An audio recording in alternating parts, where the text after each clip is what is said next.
शांता महांतो निवसन्ति संतो वसंत वल्लोकहितं चरंत तीर्णः स्वयं भीम भवार्णव जना अहेतुनान्यपि तारयन्त।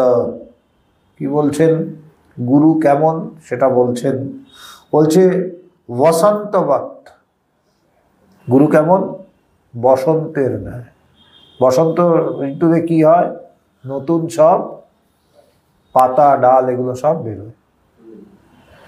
বলছে বসন্ত ঋতুর নয়, লোকহিতম চরন্ত, লোককল্যাণ কর্মের অনুষ্ঠানকারী। যেমন বসন্ততে সবকিছু সুন্দর নতুন কচি কচি পাতা বেরোয়, সব গাছ নতুন ভাবে আবার সাজে। গুরুও ঠিক তেমন, তিনি অন্যকে সাজানোর জন্য, অন্যকে সুন্দর করবার জন্য তার সমস্ত কর্ম। তিনি যে দেহ ধারণ করে আছেন, এটা কেন? লোকহিতের জন্য, বহুজন হিতায়, সবার মঙ্গলের জন্য, সবার হিতের জন্য তার প্রতিটি কর্ম। তাই তাকে বসন্ত ঋতুর সাথে তুলনা করা হচ্ছে। শান্তা মানে শান্ত, মহান্ত মানে মহাশয়, সন্ত মহাত্মা সকল, নিবসন্তি বাস করে,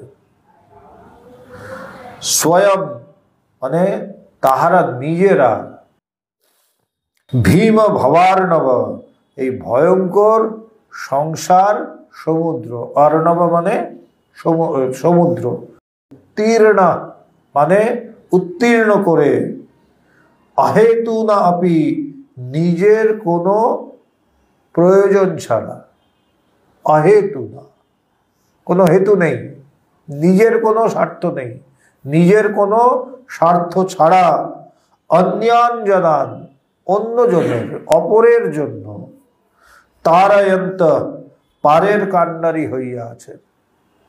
গুরুরা কিভাবে বাস করেন সেটাই বলছে। বলছে বসন্ত ঋতু যেমন তরুলতায় নব পত্র পুষ্প ফলের সম্ভার প্রদান করিয়া জীব জগতের সুখ বর্ধন করে, ঠিক সেইভাবেই বসন্ত ঋতুর ন্যায় না চাহিতে দাতা, তার কাছে চাইতে হয় না। রাগ লোভাদি শূন্য। রাগ মানে আমরা যে রাগ বলি সেটা রাগ না, কিন্তু রাগ মানে হচ্ছে আসক্তি। তার মধ্যে আসক্তি বা লোভ এগুলো কোনোটাই নেই তার মধ্যে। মহাশয় সাধু ব্যক্তিরা এই জগতে বাস করেন, তারা এইভাবে বাস করে অন্যের জন্য, বসন্ত ঋতুর ন্যায়। তাহারা নিজেরা সাধন বলে দুস্তর সংসার সমুদ্র পার হইয়া, কি করেছে তারা? আমাকে যে এই সংসার সমুদ্র পার করাবে তার আগে নিজে সংসার সমুদ্র পার হতে হবে। তাই বলছে জ্ঞানী না তত্ত্বদর্শী না, যিনি তত্ত্বদ্রষ্টা পুরুষ, তত্ত্ববেত্তা পুরুষ। এখানেও বলা হচ্ছে বেদজ্ঞ ব্রহ্মজ্ঞ।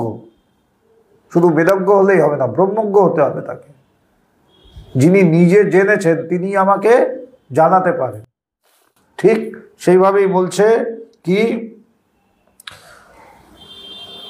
তাহারা নিজেরা সাধন বলে দুস্তর সংসার সমুদ্র পার হইয়া শরণাগত অন্য ব্যক্তিদিগকে কোনরূপ প্রাপ্তির আশা না রাখিয়াই জ্ঞান প্রদানের দ্বারা সংসার সমুদ্রের পারে লইবার জন্য অবস্থান করে। তারা কেন অবস্থান করে, কেন আছে, কিভাবে আছে? অন্যের জন্য। বহুজন হিতায় বহুজন সুখায়, এই জন্য তারা আছে। এবং কিভাবে? কোনো কামনা ছাড়া, কোনো হেতু ছাড়া অন্যকে এই ভব সংসার সমুদ্র পার করানোর জন্য তারা শান্তিতে অবস্থান করে এবং অপেক্ষা করে থাকেন কে কবে আসবে, এসে কি করবে, সে মুক্ত হতে চাইবে। তাদের অবস্থান অন্যের জন্য, অন্যের মঙ্গলের জন্য, অন্যের হিতের জন্য।